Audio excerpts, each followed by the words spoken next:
അസ്സലാമു അലൈക്കും വറഹ്മത്തുള്ളാഹി.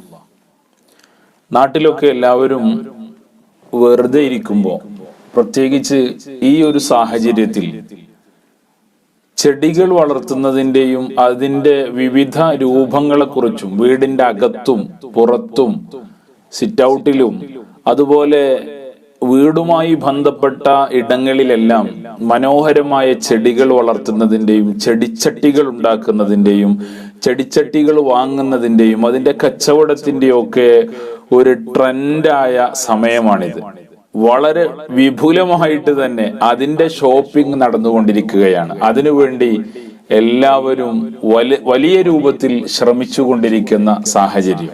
പലരും അതിനെ വളരെ പരിഹാസത്തോടുകൂടെ കോമഡിയായിട്ട് അവതരിപ്പിക്കുന്നത് കേൾക്കാനിടയായി. എന്നാൽ നമ്മുടെ സഹോദരിമാരാണ് പ്രത്യേകിച്ചും ആ രംഗത്ത് സജീവമായിട്ടുള്ളത്. അവർ അതിനെ വളരെ ഗൗരവത്തോടുകൂടെയാണ് എടുത്തിട്ടുള്ളത്. ഇസ്ലാമിന്റെ കാഴ്ചപ്പാട് എന്താണ്? വീട്ടിലും വീട്ടിന്റെ പരിസരത്തും വീടിന്റെ ഉള്ളിലും വീടിനോടനുബന്ധമായ ഇടങ്ങളിലൊക്കെ ചെടി വളർത്താൻ പാടുണ്ടോ? അതല്ല പൂവുകളുള്ള ചെടികൾ മാത്രമേ വളർത്താൻ പാടുള്ളൂ, പൂവുകൾ ഇല്ലാത്ത ചെടികൾ വളർത്താൻ പാടില്ല, അങ്ങനെയും ഒരു അഭിപ്രായം ഉയർന്നു വരുന്നുണ്ട്. ഏതാണ് ഇതിന്റെ സത്യാവസ്ഥ? ഇസ്ലാം അതിനെക്കുറിച്ച് എന്താണ് പറയുന്നത്? ചെടികളുടെ കാര്യവും കുറച്ച് വലുതായിട്ട് നമ്മൾ സസ്യങ്ങൾ മരങ്ങൾ എന്നൊക്കെ പറയുന്ന രൂപത്തിൽ വലുതായാൽ അതിൻ്റെയൊക്കെ കാര്യം എടുത്തു നോക്കുകയാണെങ്കിൽ അത്ഭുതങ്ങളുടെ കലവറ നമുക്ക് കാണാൻ കഴിയും. ഖുർആൻ അള്ളാഹുവിന്റെ വിശേഷണങ്ങൾ പറയുന്ന ഒരിടത്ത്, അള്ളാഹുവിന്റെ ഖുദ്റത്തുകളെ കുറിച്ച്, ആശ്ചര്യകരമായ ദൃഷ്ടാന്തങ്ങളെ കുറിച്ച് പ്രതിപാദിക്കുന്ന ഒരിടത്ത് പറയുന്നത് കാണാം. ഫാലിക്കുൽ ഹബ്ബി വന്നവ, വിത്തുകൾ നാം കാണുന്നതാണ്. നെല്ലും ഗോതമ്പും അങ്ങനെ ധാന്യങ്ങൾ, പച്ചക്കറി വർഗങ്ങൾ, പയറും വെണ്ടയും മത്തനും ഇളവനുമൊക്കെ നാം കാണുന്നതാണ്. എല്ലാം ഉറപ്പുള്ള വിത്തുകളെ പൊട്ടിച്ചാണ് അതിന്റെ തൂമ്പ്, അതിന്റെ ആദ്യ ഇതൾ പുറത്തു വരുന്നത്. എന്നാൽ ഏറ്റവും അത്ഭുതകരമായി ഉറപ്പുള്ള, വലിയ ഉറപ്പുള്ള, ഒരിക്കലും നമുക്ക് കടിച്ചു പൊട്ടിക്കാൻ വരെ സാധിക്കാത്ത ഉറപ്പുള്ള ഒരു വിത്താണ് ഈത്തപ്പഴത്തിന്റെ വിത്ത്. എന്നാൽ വിശുദ്ധ ഖുർആൻ അത് പ്രത്യേകമായിട്ട് വന്നവ എന്ന് അതിനോട് കൂട്ടി പറഞ്ഞത് നമുക്ക് കാണാം. ഈത്തപ്പഴക്കുരുവിന്റെ ഉള്ളിൽ നിന്ന് ഈത്തപ്പനയെ മുളപ്പിക്കുന്ന അള്ളാഹു എത്ര വലിയവനാണ്, എത്ര ആശ്ചര്യമുള്ളവനാണ്, എത്ര ദൃഷ്ടാന്തങ്ങളുടെ ഉടമയാണ്. ഈത്തപ്പഴക്കുരുവിനെ ഹാമറെടുത്ത് അടിച്ചു പൊട്ടിക്കേണ്ട അവസ്ഥയാണ്. നമുക്ക് ഒരു പാകമായ ഈത്തപ്പഴത്തിന്റെ കുരുവിനെ ഒരിക്കലും നമുക്ക് പല്ലുകൊണ്ട് കടിച്ചു പൊട്ടിക്കാൻ കഴിയില്ല. എന്നാൽ ആ ഈത്തപ്പഴക്കുരുവിനെ വിടർത്തിക്കൊണ്ട്, അതിനെ വകഞ്ഞു മാറ്റിക്കൊണ്ട് അതിലൂടെ വരുന്ന ആ ഇതള്, ഈത്തപ്പനയുടെ ആദ്യ മുള, അത് നമ്മുടെ കൈ കൊണ്ടൊന്ന് മെല്ലെ തൊട്ടാൽ തന്നെ പൊട്ടിപ്പോകും. അത്രയും ഉറപ്പില്ലാത്ത ആ മുള എങ്ങനെ ഇത്രയും ഹാർഡായ, ഇത്രയും കട്ടിയുള്ള, ഉറപ്പുള്ള ഈത്തപ്പന കുരുവിനെ പൊട്ടിച്ചു വന്നു എന്നുള്ളത് അത്ഭുതകരമാണ്. ആ അത്ഭുതം വിശുദ്ധ ഖുർആൻ പ്രത്യേകമായിട്ട് പരാമർശിക്കുന്നുണ്ട്. ഞാൻ പറയുന്നത്, ഇങ്ങനെ അത്യത്ഭുതകരവും ദൃഷ്ടാന്തങ്ങളും ഉള്ളതാണ് ചെടികളും ചെടികളുടെ വളർച്ചയും, അതിൽ പൂവ് വരുന്നതും അതിൽ കായ്കൾ ഉണ്ടാകുന്നതും അതിന്റെ മറ്റു എല്ലാ കാര്യങ്ങളും. എന്നാൽ എങ്ങനെയാണ് ഈ ചെടികൾ ഉണ്ടാകുന്നത്? വിശുദ്ധ ഖുർആൻ അതിനെക്കുറിച്ച് വ്യക്തമായിട്ട് പറയുന്നുണ്ട്. സൂറത്തുൽ അൻആമിൽ നമുക്ക് കാണാം, വഹുവല്ലദീ അൻസല മിനസ്സമാഇ മാഅൻ ഫഅഖ്റജ്നാ ബിഹി നബാത കുല്ലി ഷൈഇൻ فأخرجنا منه خضرا نخرج منه حبا متراكبا ومن النخل من طلعها قنوان دانية.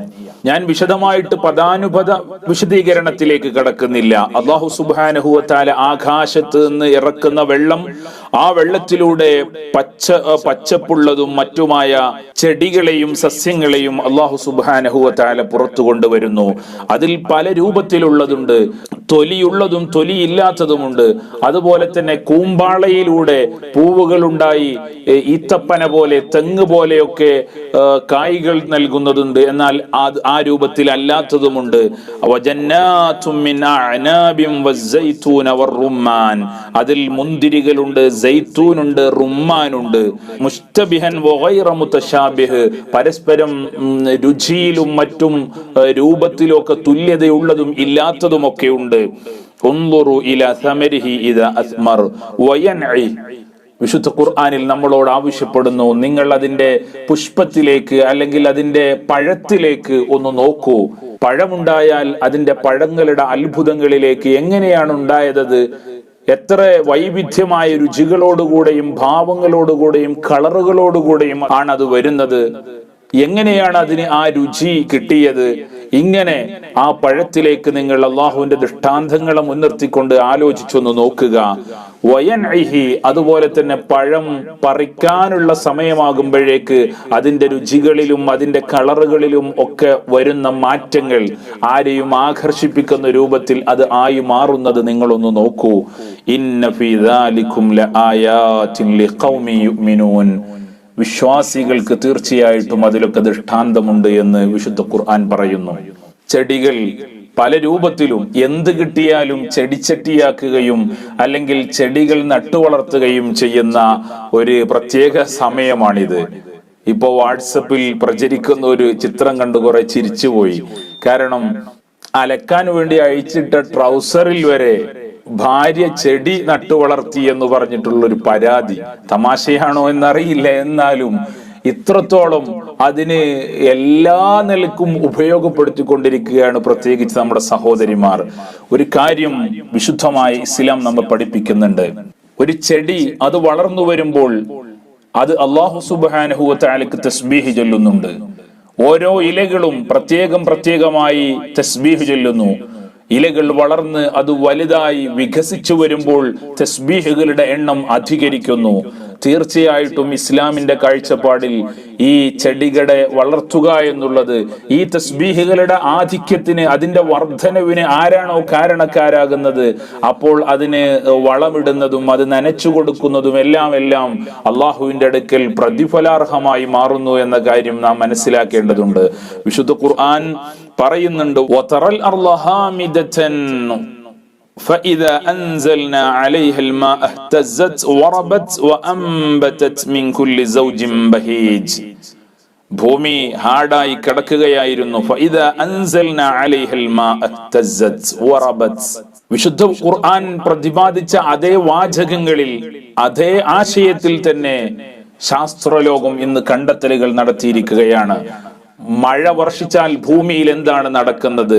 ഖുർആൻ പറഞ്ഞത്, മഴ വർഷിച്ചാൽ ഞാൻ ആകാശലോകത്തുനിന്ന് ഈ ഭൂമിയിലേക്ക് മഴ കൊണ്ടുവന്നാൽ ഇഹ്തസ്സത്ത്, ഭൂമി ഇഹ്തിസാസ് ഉണ്ടാകുന്നു, ഭൂമി പുളകം കൊള്ളുന്നു. അതിലുള്ള ഓരോ വിത്തുകളും മരണത്തോട് മല്ലടിച്ചു കൊണ്ടിരിക്കുന്ന, അല്ലെങ്കിൽ മരണത്തെ മുഖാമുഖം കണ്ട് കഴിഞ്ഞിരുന്ന വിത്തുകൾ, അതുപോലെ ചെടികളുടെയും പുല്ലുകളുടെയും ഒക്കെ വേരുകൾ ഉണങ്ങിത്തീരാൻ പോകുന്ന അത്തരം വേരുകളൊക്കെ പുളകം കൊള്ളുന്നു. വറബത് വഅംബതത്, അത് നനവ് ലഭിക്കുമ്പോൾ അത് വളരുന്നു, അത് മുളച്ചു പൊങ്ങുന്നു. മിൻ കുല്ലി സൗജിൻ ബഹീജ്, എല്ലാ ഇണകളിൽ നിന്നും അതിന്റെ ഉൽപാദനം നടക്കുന്നു. ഞാൻ പറയുന്നത്, വിശുദ്ധമായ ഖുർആൻ, വിശുദ്ധമായ ഇസ്ലാം അതിനെ പ്രോത്സാഹിപ്പിക്കുന്ന രൂപത്തിൽ, അല്ലെങ്കിൽ അള്ളാഹുവിന്റെ പ്രവർത്തനത്തിലൂടെയാണ് അതിന് നാന്ദി കുറിക്കുന്നത്. അതിന് ഒരു വിശ്വാസിയെ സംബന്ധിച്ചിടത്തോളം അത്തരം നല്ല കാര്യങ്ങൾക്ക് ഇത്തരം തസ്ബീഹുകളും വിശുദ്ധ ഖുർആൻ തന്നെ നമ്മളോട് പറയുന്നുണ്ട്. ഈ ലോകത്തുള്ള മുഴുവൻ വസ്തുക്കളും, ചെടികളും മരങ്ങളുമെല്ലാം അള്ളാഹുവിനെ തസ്ബീഹ് ചൊല്ലിക്കൊണ്ടിരിക്കുന്നു. യുസബ്ബിഹു ലില്ലാഹി മാ ഫിസ് സമാവാതി വമാ ഫിൽ അർദ്, എല്ലാം അള്ളാഹുവിനെ വാഴ്ത്തിക്കൊണ്ടിരിക്കുന്നുണ്ട്. അപ്പോ വാഴ്ത്തുന്ന ഒരു പുതിയ വസ്തുവിനെ നമ്മൾ ഉണ്ടാക്കിയെടുക്കുന്നത്, അതിനെ വളർത്തിയെടുക്കുന്നത് തീർച്ചയായിട്ടും നമുക്ക് ആത്മീയമായിട്ട് ഉപയോഗപ്പെടും എന്നുള്ളത് തീർച്ചയായ ഒരു കാര്യമാണ്. അതോടുകൂടെ ഇസ്ലാം പച്ച ചെടികൾക്ക്, ജീവനുള്ള ചെടികൾക്ക് വലിയ പ്രാധാന്യം നൽകുന്ന മറ്റൊരു ഇടം കൂടെ നമുക്ക് കാണാൻ കഴിയും. മുത്തുനബി സല്ലല്ലാഹു അലൈഹി വസല്ലമ തങ്ങൾ പറഞ്ഞ, ഇബ്നു അബ്ബാസ് റളിയല്ലാഹു അൻഹുമാ റിപ്പോർട്ട് ചെയ്യുന്ന സ്വഹീഹൈനിയിലെ ഒരു ഹദീസ്, ഇമാം ബുഖാരിയും ഇമാം മുസ്ലിമും റിപ്പോർട്ട് ചെയ്ത ഒരു ഹദീസ് നമുക്ക് കാണാൻ കഴിയും.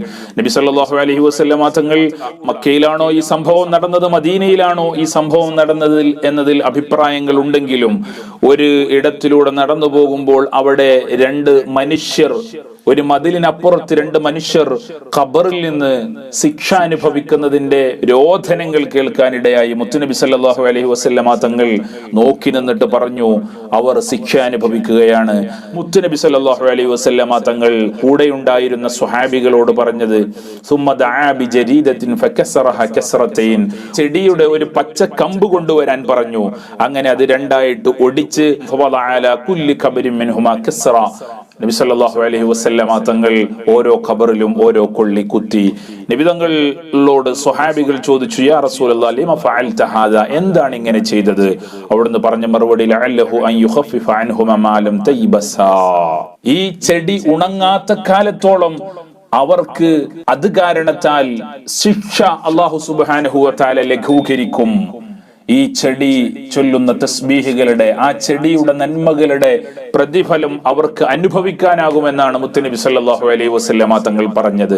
പിന്നെ ശാസ്ത്രലോകത്തിന്റെ കണ്ടെത്തലുകളും നമുക്കൊക്കെ അറിയാവുന്ന കാര്യമാണ്. നമുക്ക് ശ്വസിക്കാൻ ഓക്സിജൻ വേണം.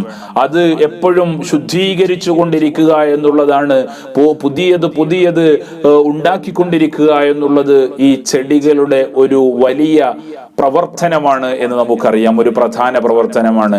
തീർച്ചയായിട്ടും അത് നമ്മുടെ ചുറ്റുവട്ടത്ത് മനോഹരമായിട്ട് നമുക്ക് നല്ല സ്മെല്ലുകൾ പരത്തുന്ന, ആനന്ദമുണ്ടാക്കുന്ന രൂപത്തിലുള്ള സ്മെല്ലുകൾ സമ്മാനിക്കുന്ന പൂവുകൾ, പുഷ്പങ്ങൾ ഉള്ള ചെടികളും അതുപോലെ തന്നെ ഇത്തരം ഓക്സിജനുകൾ നമുക്ക് എപ്പോഴും റീഫ്രഷ് ചെയ്ത് നല്ല ഫ്രഷായ ഓക്സിജൻ നൽകുന്ന ഇത്തരം ചെടികൾ തീർച്ചയായിട്ടും ആധുനിക ശാസ്ത്രവും പ്രോത്സാഹിപ്പിക്കുന്നത് തന്നെയാണ്. പക്ഷേ ഈ സമയത്ത് നമ്മൾ വീട്ടിൽ ഒരുക്കി വെച്ച പാത്രങ്ങളിലും അല്ലെങ്കിൽ ഭക്ഷണത്തിന് വേണ്ടി ഉപയോഗിക്കുന്ന പാത്രങ്ങളിൽ വരെ ചെടി ഉണ്ടാക്കുക എന്നുള്ളത് അത് ഒരു തമാശക്കാണെങ്കിലും അത് മാറ്റിവെച്ച് നല്ല രൂപത്തിൽ ചെടികളെ വളർത്തുന്നതും അതിനെ പരിപാലിക്കുന്നതും അത് വളർത്തി അപകടകരമായ രൂപത്തിൽ അല്ലാതെ ഉണ്ടാക്കുന്നതുമെല്ലാം നമുക്ക് ആത്മീയമായിട്ടും നല്ല നന്മയാണ്. അതോടുകൂടെ തന്നെ ഭൗതികമായിട്ടും അത് നന്മയാണെന്ന് തീർച്ചയായിട്ടും നമുക്ക് മനസ്സിലാക്കാൻ കഴിയും.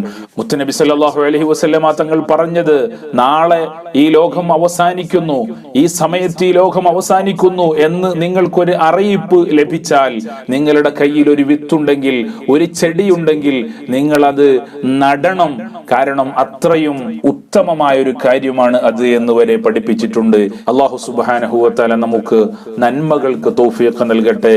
അല്ലാഹുവിന്റെ പൊരുത്തത്തിൽ അവൻ കൽപ്പിച്ച കൽപ്പനകൾ ജീവിതത്തിൽ പകർത്തി നല്ല രൂപത്തിൽ ജീവിക്കാനുള്ള എല്ലാ ഭാഗ്യവും അല്ലാഹു നൽകട്ടെ. ആമീൻ. അസ്സലാമു അലൈക്കും വറഹ്മത്തുള്ളാഹി.